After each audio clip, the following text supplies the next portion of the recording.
So this is the Vedalia weed that is being harvested to feed the cows. ಈ ಕಳೆ ಇದು ನೀವು ಸಣ್ಣವರಾಗಿರುವಾಗೆಲ್ಲ ಇದ್ದಿರ್ಲಿಕ್ಕಿಲ್ಲ ಇದು, ಯಾಕೆಂದರೆ ಇದು ಹೊಸದಾಗಿ ಬಂದ ಗಿಡ ಇದು, ಇರಲಿಲ್ಲ ಇದು. ಹಾಂ, ಇದು ಒಂದು 10 ವರ್ಷದ ಹಿಂದಿಂದ ಬರಲಿಕ್ಕೆ ಶುರುವಾದದ್ದು. ಈಗ ಇದು ಸಾಧಾರಣ ದನ ಇಷ್ಟು ತಿನ್ನಲಿಕ್ಕೆ ಇಷ್ಟಪಡೋದಿಲ್ಲ. ಆದರೆ ನೀವು ಸ್ವಲ್ಪ, ನಿಮಗೆ ಇದರ ಬಗ್ಗೆ ಅನುಭವ ಉಂಟು, ಸ್ವಲ್ಪ ಹೇಳಿ ಯಾಕೆ ಕಟ್ ಮಾಡೋದು, ಅದು ದನಗಳಿಗೆ ಹೇಗೆ? ಸಣ್ಣದಿಂದ ಹಾಕಿ ಅಭ್ಯಾಸ ಮಾಡಿದರೆ ತಿಂತದೆ. ಅದು ಸ್ವಲ್ಪ ಬೆಳೆದಾಗ ಹಾಕಿದರೆ ಒಳ್ಳೇದು, ಅಂದರೆ ಬೀಳುದು ಜಾಸ್ತಿ, ಎಲೆ ತಿನ್ನುವುದಿಲ್ಲ ಅದು. ಕಡ್ಡಿ ತಿಂತದ? ಕಡ್ಡಿ ತಿಂತದೆ, ಈ ಕಡ್ಡಿಯನ್ನು ತಿಂತದೆ. ಕಡ್ಡಿ ಎಲೆ ಅಷ್ಟು ಇಷ್ಟಪಡುವುದಿಲ್ಲ. ಎಲೆ ಮತ್ತು ಉಪೆಲೆ ಒಟ್ಟಿಗೆ ತಿಂತದೆ, ಆದ್ರೆ ಎಲೆಯನ್ನೇ ತಿನ್ನುವುದಾದ್ರೆ ಈಗ ಯಾವ್ದನ್ನು ತಿಂದಕ್ಕಿತ್ತು. ಹೌದು, ಯಾವುದು ತಿಂದಿಲ್ಲ ಅಲ್ಲ, ಹಾಗೆ ಉಂಟು ಇಲ್ಲಿ. ಬೆಳೆದದ್ದು ಈ ಕಡ್ಡಿಯನ್ನು ತಿಂತದೆ. ಕಡ್ಡಿಯಲ್ಲಿ ಸ್ವಲ್ಪ ರಸ ಉಂಟು, ತಿಂತದೆ. ಮತ್ತೆ ಸಣ್ಣ ವಯಸ್ಸಿಂದ ಅಭ್ಯಾಸ ಮಾಡಿದ್ರೆ ತಿಂತದೆ ಸ್ವಲ್ಪ. ಅದು ಇದೊಂದನ್ನೇ ಕೊಡ್ಲೋ ಹಾಗಿಲ್ಲ, ಬೇರೆ ಹುಲ್ಲಿನೊಟ್ಟಿಗೆ ಸ್ವಲ್ಪ ಮಿಕ್ಸ್ ಮಾಡಿ ಕೊಡಬೇಕು. ಮತ್ತೆ ಜೀರ್ಣ ಆಗ್ತಾ ಇದೆಯಾ ಇಲ್ವಾ ನೋಡಬೇಕು. ಜೀರ್ಣ ಆಗ್ತಾ ಒಂದು, ಮತ್ತೆ ಇದು ಹೆಚ್ಚಿನವರಿಗೆ ಗೊತ್ತುಂಟು, ಇದು ದಕ್ಷಿಣ ಕನ್ನಡದಲ್ಲಿ ಅಭ್ಯಾಸ ಆಗಿದೆ. ಹಾಲು ಜಾಸ್ತಿ ಹಾಕಿದೆ, ಹಾಲು ಜಾಸ್ತಿ ಕೊಡ್ತಾರೆ, ಹಾಲು ಜಾಸ್ತಿ. ಮತ್ತೆ ಜನ ಇದನ್ನೇ ಹಾಕಿದ್ರೆ ಜನ ಅಷ್ಟು ಒಳ್ಳೇದಾಗಲ್ಲ, ಹಿಂಡಿ ಎಲ್ಲ ಮಿಕ್ಸ್ ಮಾಡಿ ಕೊಡ್ಬೇಕಾಗ್ತದೆ, ಆರೋಗ್ಯ ಒಳ್ಳೇದಾಗಬೇಕು. ಇದೇ ತಿಂದರೆ ಜಾಸ್ತಿ ಹಾಲು ಜಾಸ್ತಿ ಬಸ್ತಿದೆ, ಅದು ಸಪೂರಾಗ್ತದೆ. ಮತ್ತೆ ಇನ್ನೊಂದು, ಅದಕ್ಕೆ ಅದು ಜೀರ್ಣ ಆಗ್ತಿದೆಯಾ ಇಲ್ವಾ ಅಂತ ಹೇಗೆ ಗೊತ್ತಾಗೋದು? ಅದು ಜೀರ್ಣ ಈಗ ಜೀರ್ಣ ಆಗ್ತದೆ, ಎಲ್ಲ ದನಗಳು ತಿಂತದೆ ಎಲ್ಲ. ಈಗ ದನ ಅಂದ್ರೆ ಹಾಕಿ ಅಭ್ಯಾಸ ಆದ್ರೆ ಎಲ್ಲ ತಿಂತ. ಈಗ ಮನೆಯಲ್ಲಿ ಈಗ ಎಲ್ಲ ಕಡೆಯಲ್ಲಿ ಹಾಕ್ತಾರೆ. ಈಗ ಎಲ್ಲಿ ಹಾಲು ಕರಿತಾರ, ಗೈಗೆ ಹಾಲು ಕೊಡ್ತಾರ, ಅವರೆಲ್ಲ ಇದನ್ನು ಹಾಕ್ತಾರೆ. ಅಂದ್ರೆ ಹಾಲು ಜಾಸ್ತಿ ಆಗ್ತದೆ. ಹಿಂಡಿ ಎಲ್ಲ ಮಿಕ್ಸ್ ಮಾಡಿ ಕೊಡೋದ್ರಿಂದ ಇದು ತಿಂದ ಮೇಲೆ ಮತ್ತೆ ಹುಲ್ಲಿನ ಅಭಾವ ಈಗ ಭಯಂಕರ ಕಾಸ್ಟ್. ಮತ್ತೆ ಈಗ ಇಷ್ಟು ಕಾಸ್ಟ್ಲಿ ಹಾಕಿದ್ರೆ ಅಸಲಾಗಲಿಕ್ಕಿಲ್ಲ ಒಂದು ದನದಲ್ಲಿ, ಏನು ಲಾಭ ಇಲ್ಲ ಅದಕ್ಕೆ. ಇದೆಲ್ಲ ಆದ್ರಿಂದ ಸ್ವಲ್ಪ ಅಲ್ಲಿಂದ ಅಡ್ಜಸ್ಟ್ ಆಗ್ತದೆ, ಏನಿಲ್ಲ. ಮತ್ತೆ ಇದು ದಪ್ಪಕ್ಕಿದೆ, ಹೌದು, ಗೊಬ್ಬರನೂ ಆಗ್ತದೆ ಕೆಳಗೆ.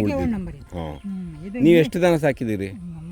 ನಮಗೆ ಸಾಕಿದೆ ಅಂತ ಅಲ್ಲ, ಅದು ಮನೆಯಲ್ಲಿ ಈಗ ಪ್ರೀತಿಯಿಂದ ಸಾಕಿದ್ದು. ಸಂಖ್ಯೆ ಜಾಸ್ತಿ ಆದ್ಮೇಲೆ ಅದನ್ನು ಬಿಡ್ಲಿಕ್ಕೆ ಆಗಲಿಲ್ಲ, ಅಂದರೆ ಜಾಗ ಎಲ್ಲ ಇಲ್ಲ, ಇಲ್ಲೇ ಎಲ್ಲ ಕೊಯ್ದುಕೊಂಡು ಆಗೋದು. ಮತ್ತೆ ಗೊಬ್ಬರ ಆಗ್ತದೆ, ಆದರೆ ನಮ್ದು ಗದ್ದೆ ಏನಿಲ್ಲ. ಗೊಬ್ಬರ ಮಾರಾಟ ಮಾಡೋದಲ್ಲ? ಹೌದು, ಕೊಟ್ಟಿದೆ. ಮತ್ತೆ ಇದು ಉಪಾಯ ಇಲ್ಲದೆ ಸಾಕೋದು ಈಗ. ಅದು ತುಂಬ ಹೋರಿಕರು ಎಲ್ಲ ಆಗ್ತದೆ. ಅದು ಎರಡು ದನ ಈ ಹೋರಿಕರು ಈಗ ಪ್ರಾಬ್ಲಮ್ ಆಗಿದೆ, ಅದನ್ನ ಆಹಾರಕ್ಕೆ ಸಿಗ್ತಾ ಇಲ್ಲ, ಕೊಡ್ಲಿಕ್ಕೂ ಬೇಜಾರಾಗ್ತದೆ. ಹಾಗೆ ಉಳಿದಿದ್ದು 5 ಉಂಟು ನನ್ನ. ಗೋಶಾಲೆಯಲ್ಲೆಲ್ಲಾದ್ರೂ ಹುಡುಕಿ ಸೇರಿಸ್ಬೇಕಷ್ಟೇ. ಗೋಶಾಲೆ ಹಾಕಿದ್ರೆ ಅವರಿಗೆ ಹಣ ಕೊಡಬೇಕು, ಅವರು ಸಹ ಇನ್ನು ಸಾಕಿ ಕೊಡೋದಿಲ್ಲ, ಅವರಿಗೆ ಕೊಡಬೇಕಲ್ಲ. ಬೇರೆ ಈಗ ಯಾರು ಉಳ್ತಾರೆ, ಯಾರು ಗಾಡಿ ಬೋರಿ ಮಾಡ್ತಾರೆ, ಏನು ಮಾಡೋದಿಲ್ಲ ಜನರು.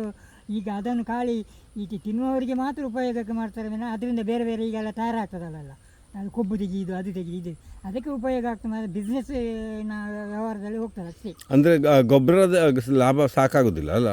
ಕೆಲವರು ಅದನ್ನು ಈ ದನ ಸಾಕುದು ಬೇಡ, ಹಾಲಿಗೆ ತೊಂದರೆ ಆಗ್ತದೆ ಅಂತೇಳಿ ಅದನ್ನೇ ಕೊಂಡೋಗಿ ಸಾಕಿ ಅದರಿಂದ ಗೊಬ್ಬರ ತಯಾರು ಮಾಡಿ ದೊಡ್ಡ ಅಡಿಕೆ ತೋಟದವರೆಲ್ಲ ಹಾಕ್ತಾರೆ. ಅದರಿಂದ ಐಡಿಯಾ ಮಾಡಿದರೆ ಬೆನಿಫಿಟ್ ಉಂಟು. ಹೇಗೆಂದರೆ ಈ ಸಣ್ಣ ಸಣ್ಣ ಕಬ್ಬಿಣದ ಗಾಡಿ ಹಾಗೆ ಮಾಡಿ ಅದಕ್ಕೆ ಫಿಕ್ಸ್ ಮಾಡಿದ್ದಾರೆ, ಹೋರಿಗೆ ಫಿಕ್ಸ್ ಮಾಡಿದರೆ ದೊಡ್ಡ ದೊಡ್ಡ 5 ಎಕರೆ 3 ಎಕರೆ 4 ಎಕರೆ ತೋಟ ಇದ್ದವರು ಅದನ್ನು ಅಡಿಕೆಗೆ ಗೊಬ್ಬರ ಹಾಕಲಿಕ್ಕೆ ಅಡಿಕೆ ಕೊಯ್ದದರೆಲ್ಲ ಹಾಕಿ ಆ ಗಾಡಿಗೆ ಹಾಕಿ ಒಂದೊಂದು ಎತ್ತಿಗೆ ಒಂದು 1,000 ಸಂಬಳ ಕೊಟ್ಟು ಕೊಡುವ ಕೂಲಿಯ ಕೆಲಸವನ್ನು ಅದು ಹೋರಿ ಮಾಡ್ತದೆ. ಹೇಳಿ ಒಳ್ಳೆ ಐಡಿಯಾ ಮಾತ್ರ. ಅದಕ್ಕೆ ಸಣ್ಣ ಸಣ್ಣ ಕಬ್ಬಿನ ಗಾಡಿಯನ್ನು ಕುತ್ತಿಗೆ ಫಿಕ್ಸ್ ಮಾಡುವಾಗ ಮಾಡಬೇಕು. ಅದರಿಂದ ತೆಂಗಿನಕಾಯಿ ದೊಡ್ಡ ಈಗ 1 ಎಕರೆ 3 ಈಗ ಮತ್ತೆ ಡೀಸೆಲ್ ಬೆಲೆ ಜಾಸ್ತಿ ಆಗಿದೆ, ಪೆಟ್ರೋಲ್ ಬೆಲೆ ಜಾಸ್ತಿ ಆಗಿದೆ, ಅದಕ್ಕೊಂದು ಕೆಲಸನೂ ಆಯ್ತು ಸಂಬಳದ ಹಾಗೆ. ಸಣ್ಣ ರೋಡ್ ಮಾಡಿದ್ರೆ ಅದಕ್ಕೆ 2 ಚಕ್ರದ 3 ಚಕ್ರದ ಗಾಡಿ ಮಾಡಿದ್ರೆ ಅದಕ್ಕೆ ಫಿಕ್ಸ್ ಮಾಡುವಂತ ಒಂದು ಅದನ್ನು ರೆಡಿ ಮಾಡಬೇಕು. ಆದರೆ ಅದು ಹಳ್ಳಿ ಹೋರಿಗೆ ಮಾತ್ರ ಕೆಲಸ ಮಾಡೋದು, ಈಚೆ ಜರ್ಸಿ ಎಲ್ಲ ಹಳ್ಳಿಯ ಸಂತತಿ ಉಳಿತದೆ. ಹಳ್ಳಿಯ ಸಂತತಿ ಉಳಿತದೆ. ಯಾವುದು ನಮ್ಮದು ಲೋಕಲ್ ಕಾಸರಗೋಡು ಗಿಡ್ಡ ಬ್ರೀಡ್ ಎಲ್ಲ ಕಟಾವಿಗೆ ಹೋಗುದು ಜಾಸ್ತಿ ಮಲೆನಾಡು ಬ್ರೀಡ್. ಜನರಿಗೆ ಲೈಕ್ ಮಾಡೋದು ಅದನ್ನು. ಇದು ಜರ್ಸಿ ಎಲ್ಲ ಮಾಂಸಕ್ಕೆ ಹೋದ್ರು ಸಹ ಹೆಚ್ಚು ಲೈಕ್ ಮಾಡೋದು ಊರಿನ ದನಕ್ಕೆ. ಅದಿಲ್ಲ, ಅದರ ಸಂತತಿ ಎಲ್ಲ ನಾಶ ಆಗಿದೆ.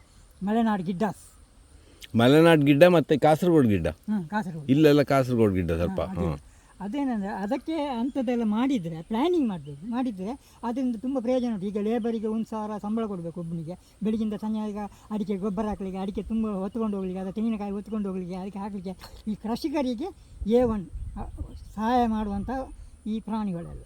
ಅದಕ್ಕೆ ಇಂಥದ್ದೇನಾರು ಆಹಾರ ಕೊಟ್ಟು ಬದುಕಿಸಿಟ್ರೆ ಗೊಬ್ಬರ ಸೇಲು ಮಾಡ್ಬೋದು. ಅದಕ್ಕೆ ಸ್ವಲ್ಪ ಕೆಲಸನೂ ಕೊಟ್ಟಾಗಾಯ್ತು.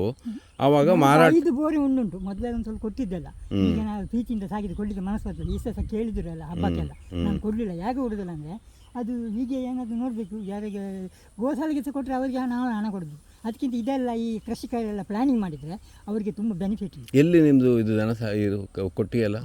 ನಾನು ಈ ಟೆಂಪ್ರರಿ ಸಾಕಿದ್ದು, ಅದೀಗ ಸಂಖ್ಯೆ ಜಾಸ್ತಿ ಆಗಿದೆ. ಎಲ್ಲಿ ಕಾಳಿಕಮ್ಮ ದೇವಸ್ಥಾನ? ನಾನು 20 ವರ್ಷದಿಂದ ಸಾಕ್ತಾ ಇದ್ದೇನೆ ಈಗ. ಅದು ನನಗೆ ನನ್ನ ಹಾಬಿ ಅಲ್ಲ, ನನ್ನ ಹೆಂಡತಿ ಹಾಬಿ. ಅವಳ ಮನೆಯಲ್ಲಿ ಕೃಷಿ ಎಲ್ಲ ಇತ್ತು, ಅವಳ ಹಾಬಿನಿಂದ ನಾನು ಸಿಕ್ಕಿ ಬಿದ್ದದ್ದು. ನನಗೆ 17 ಸೆನ್ಸ್ ಇರುದು, ನನಗೆ ಅದಿಲ್ಲ. ನಾನೆಲ್ಲ ಹೊರಗೆ ದುಡಿಯೋ, ಇದು ಹೆಂಡತಿಯ ಹಾಬಿ. ಹಾಗೆ ಆಯ್ತು, ಇಲ್ಲಿ ದೇವರು ಒಳ್ಳೇದು ಮಾಡಲಿ.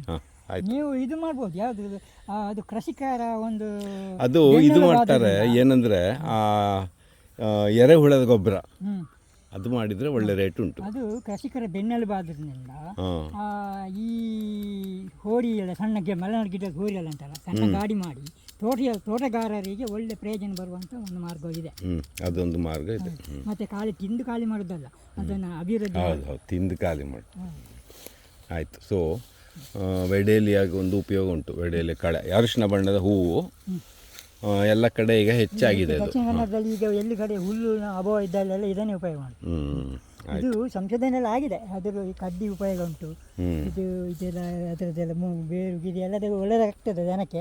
ಇದು ಅಷ್ಟೇ ಎಫೆಕ್ಟ್. ಹೀಟ್ ಆಗ್ತದೆ ಮೈ ಅದ್ರಲ್ಲ, ಅದೇ ಮೆಲ್ಲ ಮೈ ತೂಕ ಕಮ್ಮಿ ಆಗ್ತದೆ ಬರ್ತಾ ಬರ್ತಾ, ಬೇರೆ ಆಹಾರ ಕೊಡದಿದ್ರೆ. ಮತ್ತೆ ಇದೇನು ತೊಂದರೆ ಇಲ್ಲ, ಹಾಲಿಗೆ ಬಾಕಿ ಒಳ್ಳೆ ಮಿಸ್ ಆಹಾರದೊಂದಿಗೆ ಇದು ಒಳ್ಳೇದು, ಏನು ಹಾಳಾಗ. ಆಯಿತು, ಹಾಲು ಈಗ ಇದಕ್ಕೆ ಭಾರಿ ಅಭಾವ ಅಲ್ಲ. ಆಯಿತು, ಒಳ್ಳೆ ಸಂತೋಷ ಆಯಿತು ಮಾರ, ನಿಮ್ಮ ಪರಿಚಯ ಆಗಿದ್ದು. ಥ್ಯಾಂಕ್ಸ್ ತುಂಬ.